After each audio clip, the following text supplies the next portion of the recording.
Hablemos claro y hagamos algo. Aquí, en Cadena 102 Argentina, 101.9 FM Edición, la radio que te acompaña estés donde estés. Y estamos en el bloque de Sequeira y Asociados, el estudio jurídico contable, que te acompaña y te ayuda en todos los problemas tributarios. Y ahora tenemos el gusto, como todos los viernes, de tener la palabra especialista del doctor Marco Sequeira. Hola Marco, ¿cómo estás?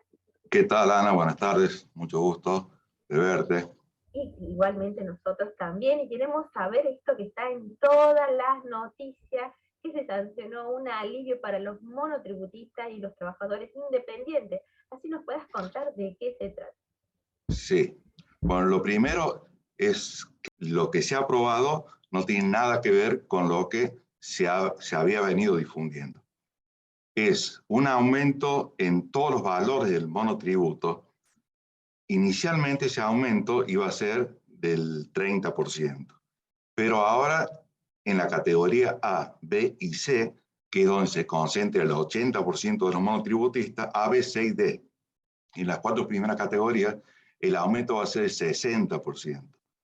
O sea que es un alivio importante. El resto de las categorías, solo el 30%.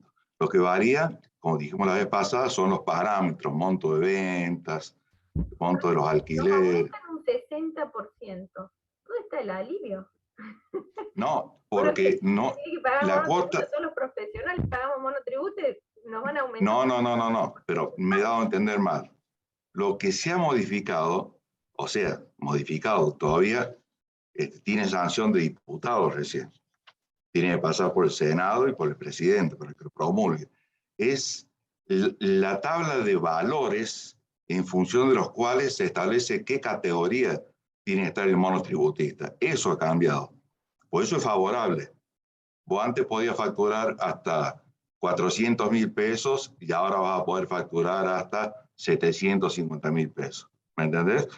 Eso ha cambiado. Bien. En la categoría... Más y nos cobran menos, sería así. Sí, en la categoría A, B, C y D, que en realidad en las tres primeras está el 80% de los monotributistas, el aumento es del 60%. En las categorías restantes es del 30%. El 30% es el índice de movilidad jubilatoria, que es lo que establece la ley. Pues bueno, vos viste que acá la ley un poco se hace lo que venga, porque hay una ley específicamente que estableció una pauta y un mecanismo de ajuste que debiera ser anual y en función de ese índice.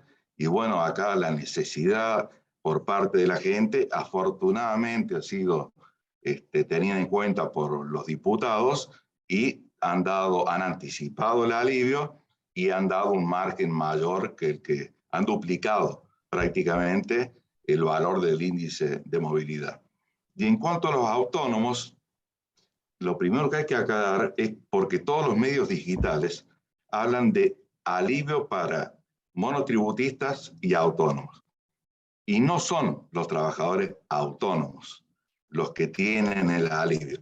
Los autónomos tienen un aumento del 15% en el monto que pagan de cuota. Los monotributistas van a seguir pagando el mismo valor. Se confunden los autónomos con los trabajadores independientes. Por ejemplo, nosotros como abogados tenemos nuestra caja. Los contadores tenemos también nuestra propia caja. Esos trabajadores independientes que tenemos un monto de una deducción especial, los que no son monotributistas, estoy hablando, ese monto que se permite deducir va a aumentar entre 2,5 veces y 3 veces. Es importante. No termina con la injusticia que un trabajador independiente en la Argentina paga a partir de 60.000 pesos de impuesto a las ganancias y un empleado en relación de dependencia paga a partir de los 280.000 pesos. Pero bueno, se acomoda un poco más. Y lo otro que se ha dado a conocer es un proyecto, me parece que más una cuestión electoral, porque no sé de dónde van a sacar el dinero, para sancionar una nueva moratoria previsional, sería únicamente, para quienes ya tienen la edad para jubilarse, pero no tienen los años. Y consecuentemente le darían una moratoria, un plan bien flexible. Porque dijiste, tienen la edad, pero no tienen los años. De aporte serían. Claro, los años de aportes. Exacto. Bueno, entonces a eso le van a permitir. Hay dos leyes que establecen que completan el tema de los aportes cuando no se completa, ¿no? Una ley que favorece a la mujer y otra que es todo en general. Esta modificación, ¿a qué estaría apuntando? Esta modificación apunta a todo el mundo. Recordá que la idea que tenía el gobierno, lo primero que anunció, que la oposición le puso un poco los pies sobre la tierra, es aumentar en 800.000 personas los jubilados.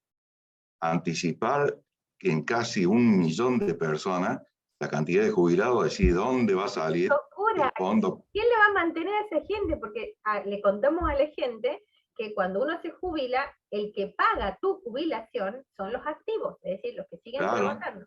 Nosotros estamos pagando los jubilados que aportaron en su momento a los jubilados cuando ellos eran jóvenes. Y si 1 millón de personas te jubilan, no tenemos la capacidad, me parece, tributaria para poderlo solventar, ¿no? Por supuesto. Y además hay que tener en cuenta que el Estado no solamente saca nuevos jubilados, sino que le saca también a los nuevos jubilados el impuesto a las ganancias. Pese a que la Corte tiene dicho hace 15 años que eso es inconstitucional. Pero bueno, los jubilados, como nuestras sentencias no son vinculantes, sino tan solo para las partes, cada uno tiene que entablar una demanda y dentro de 10 años, si está vivo, llegará a la Corte y obtendrá que le devuelvan a los herederos seguramente el impuesto a las ganancias pagado. Gente que los jubilados pagan ganancias. La única forma de que no la paguen es haciendo una acción personal en contra del mismo Estado para que dejen de descontar. Está muy bien. Son años de juicio, años. Hablemos de que para sacar una jubilación o una pensión se tarda, si tiene algún problema, 5 años para que te la den a la jubilación o la pensión. Y la pensión, le aclaramos a la gente que no solamente tenés que demostrar que estás casado, que has estado casado con, o sos un hijo menor o un hijo mayor, sino que tiene la necesidad de cobrarlo. Y la gente no lo sabe, creen que por el simple vínculo lo pueden sacar. Y tienen que demostrar que la capacidad económica no les permite tener el mismo nivel de vida que el causante. Eso es importante que la gente lo sepa, porque por ahí creen que por el derecho solo, por haber sido casado, cónyuge en el momento, le tienen el derecho. Y que entran en proceso, Marcos, ¿cuántos años? Y bueno, ese es el tema. Yo la vez pasada, el viernes pasado, te comentaba que hay causas del Corralito del año 2001 que todavía no tienen sentencia de la Corte, que están esperando. Contar que hemos leído en Comercio y Justicia un artículo en el cual estás directamente vinculado en el Congreso Internacional de Ética y Liderazgo, que ahora el 22 va a estar una conferencia. Hemos visto unos carteles impresionantes. La verdad que un orgullo, Marco, que estés representando a Argentina y a Córdoba y que hables de ética en la justicia. ¿No nos podés hacer un adelanto, aunque sea chiquito, de lo que vas a decir en esa conferencia? Un poquito, para que la gente después se prenda, porque esta es una conferencia gratuita. Para hacernos una introducción. Quiero también yo devolverte el saludo y la felicitación, porque vos sos otra de los representantes de nuestro país, ¿no? Así que felicitaciones. Muchas gracias. Bueno, lo que uno va a decir va modificándose minuto a minuto. El tema, fundamentalmente, para que exista ética en la justicia, tiene que respetarse el principio de la división de poderes, sobre el cual edificó Alberdi nuestra Constitución, copiándola de la de los Estados Unidos, reglamentándose mal con códigos procesales penales europeos, bueno, todas esas discordancias que tenemos nosotros. Pero básicamente el tema de la falta de independencia del Poder Judicial. Una falta de independencia que viene promovida extrañamente por muchos académicos. Una nota que estoy escribiendo hoy descubro que profesores de la materia de Derecho Constitucional escriben en libros que la Corte Suprema de Justicia de la Nación tiene que cumplir un rol político. Bueno, me cansé de escucharlo decir eso a Lorenzetti cuando fue presidente durante muchos años, pero leerlo de parte de constitucionalistas me parece un espanto, ¿no?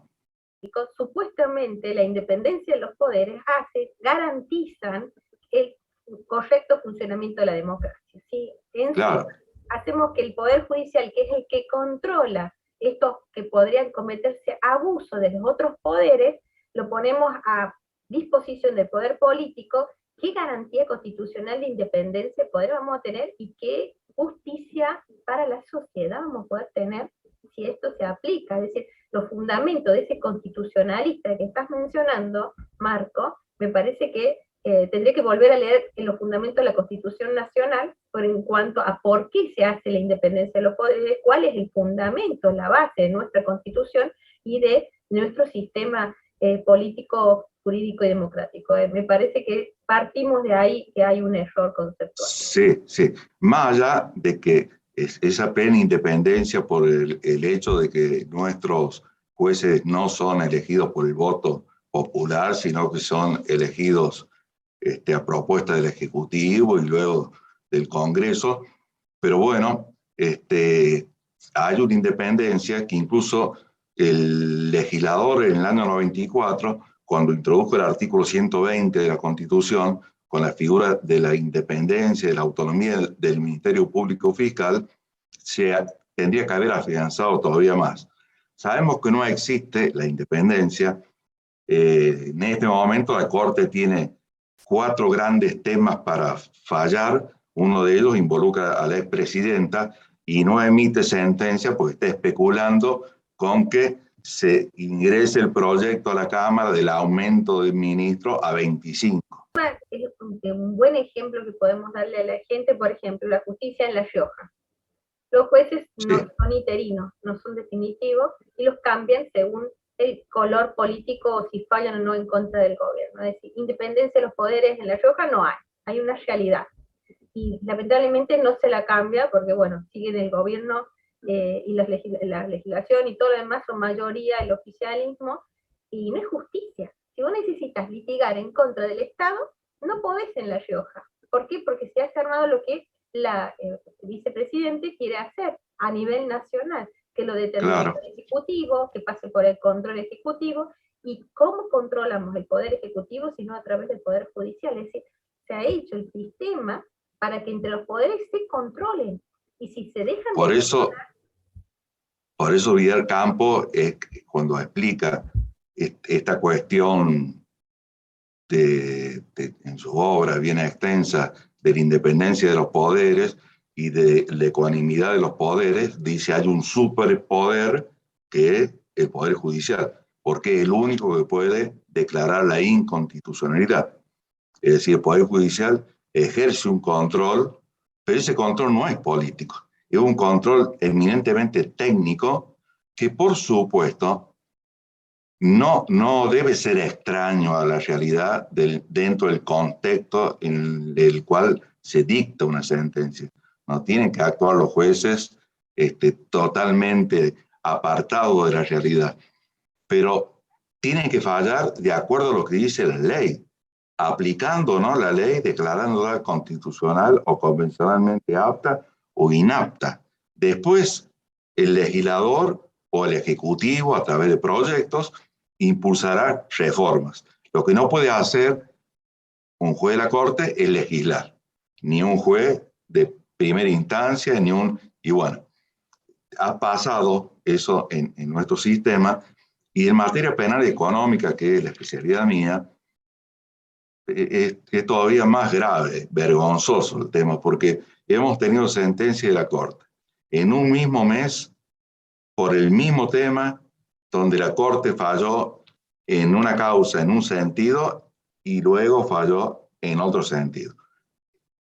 El mismo tema. O sea que no hay ninguna justificación que no es que cambió el contexto, no es que el estado de emergencia, en algunas cosas que pone, y bueno, este tema de la ética. Estos fallos, Marco, ¿qué elemento hizo que variara un veredicto por el otro? Es decir, ¿cuál es el fundamento? Porque nosotros nos basamos en el considerando. Le cuento a la gente que cuando un juez falla, hay una parte que le dicen por qué fallan o por qué deciden de tal o cual manera. Y eso se pone en el considerando.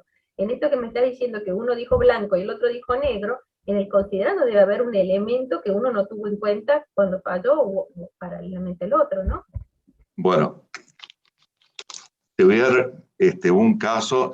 Este tema me toca muy de cerca porque es el tema de ajuste por inflación de impuesto a las ganancias, que la primera demanda que se interpuso fue una causa nuestra.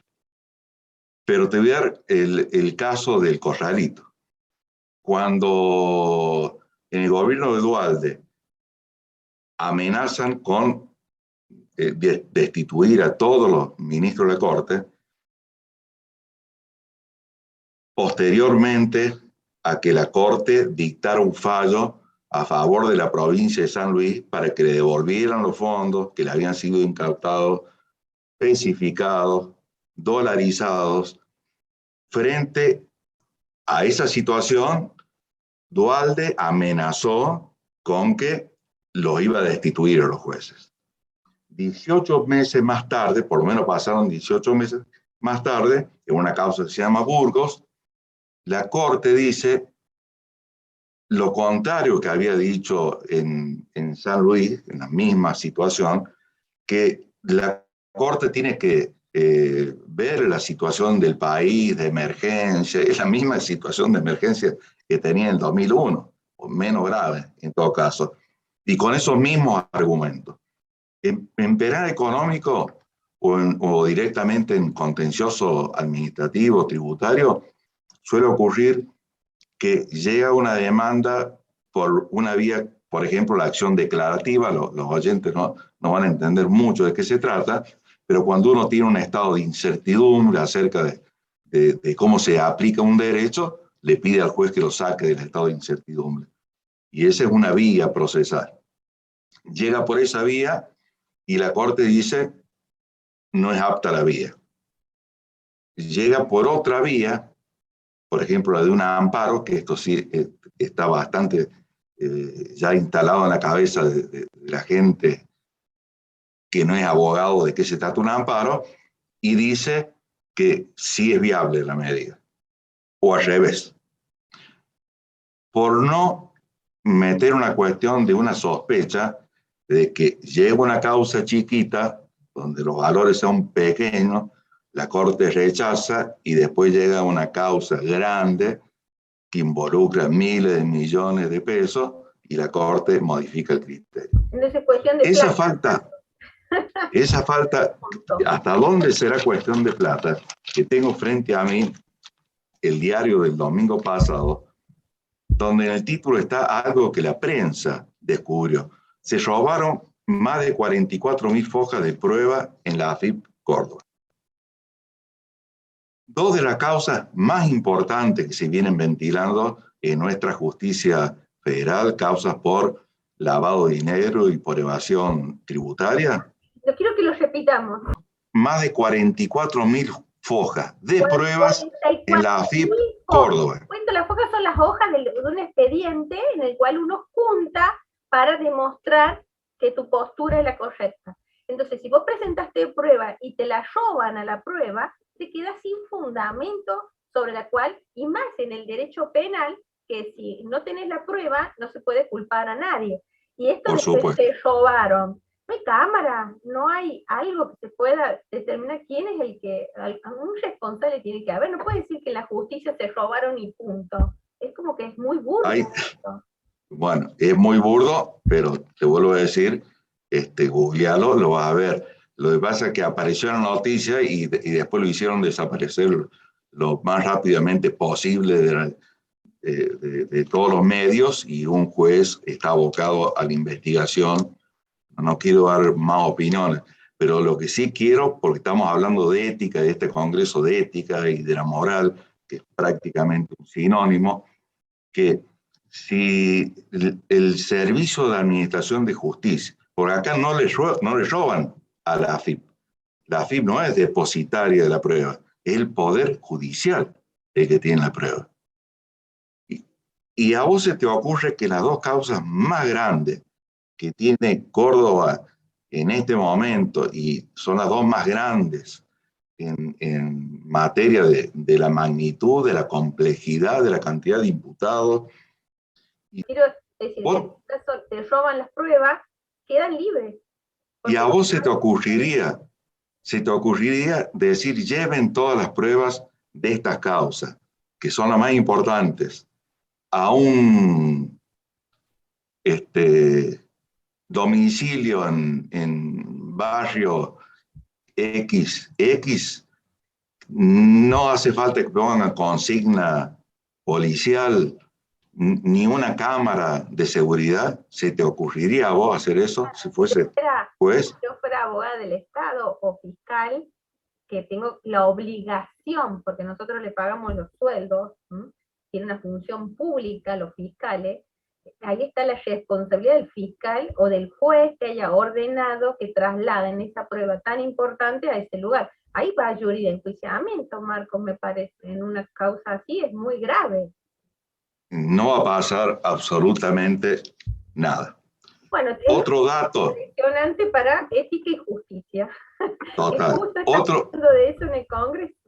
Sí, otro dato, por eso digo, acá la realidad va cambiando. Hace 2 días tomas el diario y te enteras con que el sobrino de un juez federal